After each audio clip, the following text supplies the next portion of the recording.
जय श्री कृष्णा। राधे राधे। भगवान शिव का प्रतीक है शिवलिंग और शिवलिंग पर चढ़ा प्रसाद ग्रहण करना वैसे तो निषेध माना जाता है। इसके पीछे एक पौराणिक कारण भी है, लेकिन सारे शिवलिंग पर चढ़ा प्रसाद आप ना खाएं, ऐसी गलती ना करें। कुछ शिवलिंग ऐसे होते हैं जिस पर चढ़ा प्रसाद खाने के लिए तो हर कोई तरसता है। तो चलिए समझते हैं विस्तार से। मंदिर में भगवान की पूजा करने के बाद प्रसाद अर्पित करते हैं और पंडित जी उसी प्रसाद को लोगों में बांट देते हैं। तो उस प्रसाद को लोग भगवान का आशीर्वाद समझकर ग्रहण कर लेते हैं। लेकिन क्या आप जानते हैं कि भगवान शिव जी का प्रतीक जो शिवलिंग है, उस पर चढ़ा प्रसाद ग्रहण नहीं करना चाहिए। इसके पीछे पौराणिक मान्यताएं भी है कि भगवान शिव के मुख से चंडेश्वर नामक गण प्रकट हुआ था और चंडेश्वर जो है वो भूत प्रेतों के प्रधान है, मुखिया है। कहते हैं कि शिवलिंग पर चढ़ा हुआ प्रसाद चंडेश्वर का भाग होता है, उसका अधिकार होता है। चंडेश्वर का अंश यानी शिवलिंग पर चढ़ा हुआ प्रसाद ग्रहण करना मतलब भूत प्रेतों का अंश ग्रहण करने के समान माना जाता है। इसीलिए कहा जाता है कि शिवलिंग पर चढ़ा प्रसाद ग्रहण नहीं करना चाहिए। लेकिन दूसरी तरफ शिव महापुराण ये कहता है कि भगवान शिव का प्रसाद सभी पापों का नाश करने वाला होता है।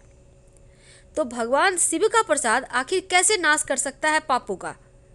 तो उसके पीछे भी कारण है। शिव जी के प्रसाद के दर्शन मात्र से असंख्य पाप नष्ट हो जाते हैं। फिर प्रसाद ग्रहण करने के पुण्य का अंदाजा भी नहीं लगाया जा सकता। तो कौन से शिवलिंग पर चढ़ा प्रसाद आप खा सकते हैं और कौन से शिवलिंग का प्रसाद भूलकर भी नहीं खाना चाहिए, यह जानना बहुत आवश्यक है। देखिए, सभी शिवलिंग पर चढ़ा हुआ प्रसाद चंडेश्वर का भाग नहीं होता। जिस शिवलिंग का निर्माण साधारण पत्थर या मिट्टी से हुआ हो, चीनी मिट्टी से हुआ हो, ऐसे शिवलिंग पर चढ़ा प्रसाद खाना निषेध होता है।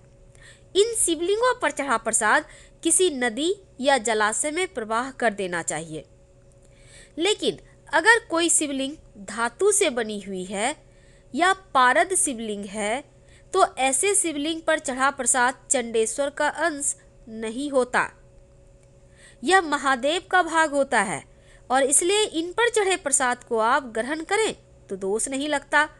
अगर शिवलिंग के साथ शालिग्राम हो तो भी प्रसाद खाने का दोष नहीं होता है।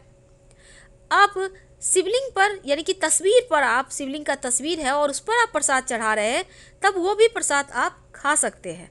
अगर स्वयंभू शिवलिंग हो, खुद से शिवलिंग जो 12 ज्योतिर्लिंग है वहाँ पर जब खुद से शिवलिंग उत्पन्न हुए हैं, तो ऐसे जगहों का भी आप प्रसाद खा सकते हैं। ऐसे प्रसाद को खाने से भी दोष नहीं लगता।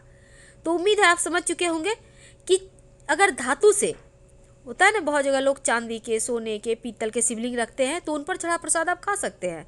पारद शिवलिंग का प्रसाद भी खा सकते हैं क्योंकि ये चंडेश्वर का अंश नहीं है। स्वयंभू शिवलिंग का खा सकते हैं। भगवान के तस्वीर पर, प्रतिमा पर चढ़ा प्रसाद भी खा सकते हैं। और अगर शिवलिंग के साथ शालिग्राम हो तो भी आप प्रसाद खा सकते हैं, दोष नहीं लगता। तो इन बातों का ध्यान में रखकर आप प्रसाद ग्रहण कर सकते हैं। लेकिन भूल कर भी मिट्टी का शिवलिंग अगर आप बना के पूजा कर रहे हैं, आपने कहीं मार्केट से चीनी मिट्टी का शिवलिंग खरीदा है या पास के मंदिर में है या फिर साधारण पत्थर का शिवलिंग है, तो प्रसाद मत खाइएगा। हम आपसे विदा लेते हैं। जानकारी अच्छी लगे तो लाइक कर सब्सक्राइब करें, शेयर करें। धन्यवाद।